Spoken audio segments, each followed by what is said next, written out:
ceux qui ne l'ont pas encore vu.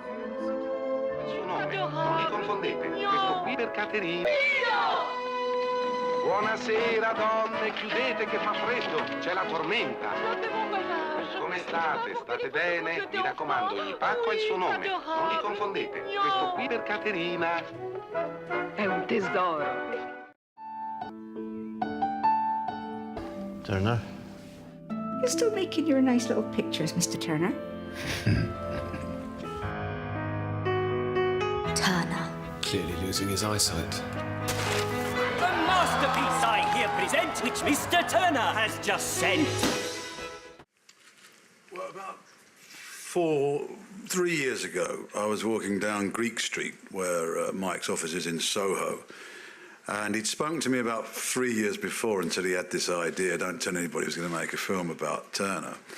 And he said, right, no, I was walking, and I phoned him up when I was sitting under Turner's house in Maiden Lane. And I phoned him up, didn't get an answer. He phoned me back later. He said, right, come into the office, what are you doing? He said, right, we're going to make this film in 3 years' time, 2.5 years' time. I'd like you to start painting. So I started to learn how to paint 2 years before I started rehearsing, and then we rehearsed 6 months. A brilliant English portrait painter called Tim Wright gave me lessons when I wasn't working. Every time I wasn't working, I'd see him 2-3 times a week. He lived very close to me. So on a practical level, I prepared, and then obviously I researched a lot. And then the great thing is, I knew a little bit about Turner. The great thing is that what made us the perfect match, apart from anything, is he was a funny-looking fat little man, and so am I. But as far as his soul was concerned, that took a lot of research, and his art and what his inspirations were, and that is part of the process of working with Mike and the other cast.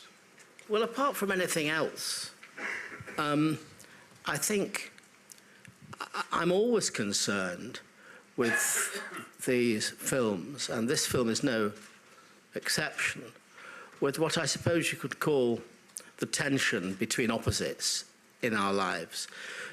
The film, there's always a kind of dialectic in the film, which is about what we are, what we aspire to being, what we wish we'd been, the realities of life, our dreams. All of those things are always in tension with each other. Or as those of us, and there are plenty of us here who are old enough to remember what it was like when we were hippies, we talked a lot about the yin and the yang. That's what it's about, basically, I think. And I think that is the subject matter of the film, really, at that level. The universe is chaotic, and you make us see it. You are a man of great vision, Mr. Turner.